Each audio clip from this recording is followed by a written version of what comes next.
नमस्कार, मी मधुराणी टेस्टी डिलाइटमध्ये सगळ्यांचं स्वागत. आज आपण आपल्या किचनमध्ये गुढीपाडव्यानिमित्त श्रीखंड बनवणार आहोत.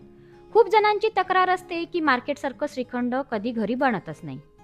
पण आज आपण मार्केटपेक्षाही डिलिशियस श्रीखंड कसं बनवायचं हे पाहणार आहोत. तुम्ही हा व्हिडिओ शेवटपर्यंत पाहिला तर तुम्हाला सर्व टिप्स आणि ट्रिक्स कळतील. म्हणूनच व्हिडिओ शेवटपर्यंत पहा. तर चला रेसिपीला सुरुवात करूया.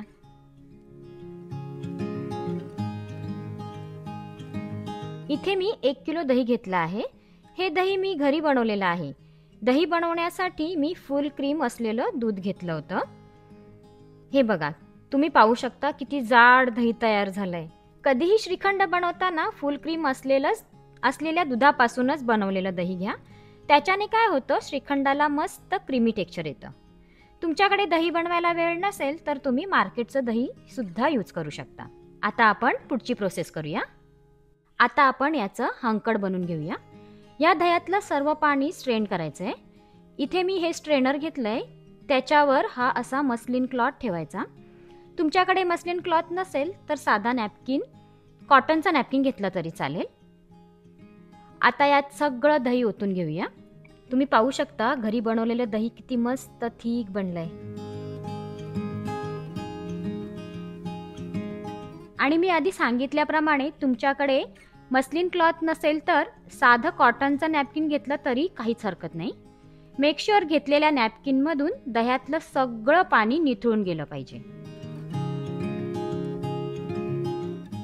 असं चारही बाजूनी नॅपकिन एकत्र करून हे दही बांधून घेऊया.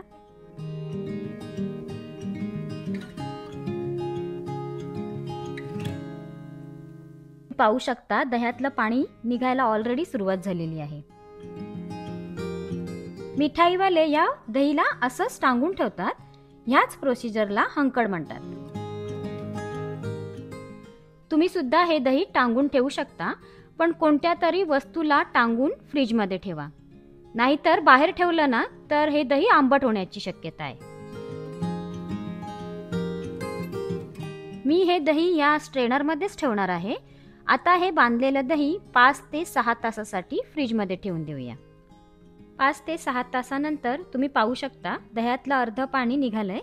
ते एका बाउलमध्ये काढून घेऊया.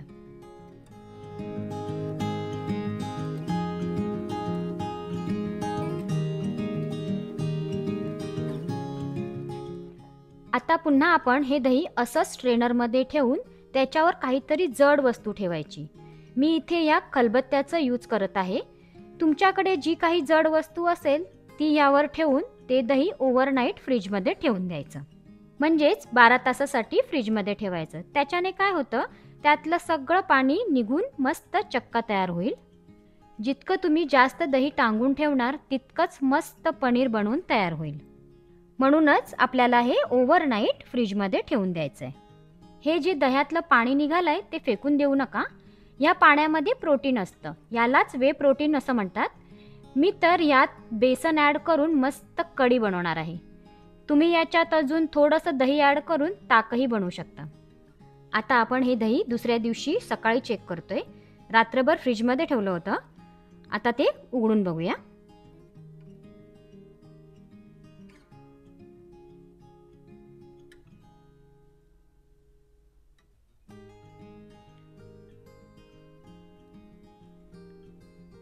वाव, मस्त. तुम्ही पाहू शकता किती मस्त चक्का तयार झालेला आहे. अजून 1 ग्लास पाणी दह्यातून निघलं आहे. ते पाणी तुम्ही कोणत्याही डाळीत किंवा भाजीत ॲड करू शकता. आता आपण पुढची प्रोसेस करूया. इथे मी एक चाळण घेतली आहे. त्यातूनच आपण चक्का गाळून घेणार आहोत. हा बनवलेला चक्का या चाळणीत टाकून घेऊया आणि चमच्याने असं प्रेस करत करत हा संपूर्ण चक्का गाळून घेऊया. हा चक्का गाळून घेण्यासाठी बरोबर 5 ते 7 मिनिटं लागतील. ही प्रोसेस केल्यामुळे काय होईल, दह्यातील फॅट रिलीज होऊन श्रीखंड मस्त क्रीमी होणार. तुम्हाला जर या चाळणीतून गाळायला अवघड जात असेल तर आधी मी दह्यातलं पाणी गाळण्यासाठी जे स्ट्रेनर घेतलं होतं त्याच्याने सुद्धा हा चक्का गाळून घेऊ शकता. हे बघा, तुम्ही पाहू शकता सगळं मिश्रण गाळून झालंय. यासाठी मला 5 ते 7 मिनिटं लागली आहेत. ही प्रोसेस केल्याने काय होतं, या मिश्रणात कोणत्याच प्रकारचे लम्स राहत नाहीत आणि दुसरी गोष्ट म्हणजे आपल्याला हे मिश्रण नंतर जास्त फेटावं लागत नाही. सगळं मिश्रण गाळून झाल्यावर आता काय करायचं, हाताने हे सगळं मिश्रण फेटून घ्यायचं. आपल्याला हे मिश्रण जास्त फेटावं लागणार नाही, कारण आपण हे मिश्रण चाळणीतून गाळून घेतलं आहे. फक्त 3 ते 4 मिनिटं हे फेटून घ्यायचं. तुम्हाला जर हाताने फेटायचं नसेल तर विस्करचा वापर केला तरी चालेल.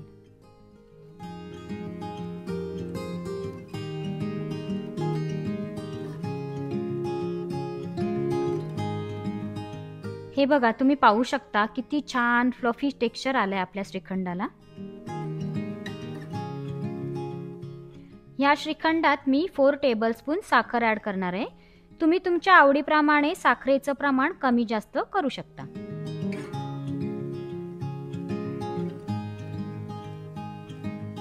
साखर मिक्स करून झाल्यावर मी इथे थोडेसे चारोळी आणि पिस्त्याचे काप घेतलेत, ते ॲड करूया. मी इथे 4-5 वेलच्या घेतल्यात, त्या कुटून घेऊया. वेलची नेहमी कुटूनच घाला. वेलची आणि जायफळ घालून मिक्स करून घ्या. जायफळ ॲड केल्याने श्रीखंडाला फ्लेवर खूप छान येतो. तुम्ही पाहू शकता किती क्रीमी टेक्स्चर आले आपल्या श्रीखंडाला. थोडेसे पिस्त्याचे काप आणि इथे मी केसर दुधात भिजून ठेवलं होतं, त्याच्याने गार्निश करून घेऊया. श्रीखंड आलं म्हणजे पुरी झालीच पाहिजे, नाही का? म्हणूनच येत्या गुढीपाडव्याला श्रीखंड करून पहा आणि मला कमेंट करून सांगा की तुमचं श्रीखंड कसं झालं. अशाच पारंपरिक रेसिपीज पाहण्यासाठी आपल्या चॅनलला सबस्क्राईब करून लाईक, शेअर करा आणि बेल आयकॉनवर क्लिक करायला विसरू नका. पुन्हा भेटूया नवीन रेसिपीसोबत. धन्यवाद.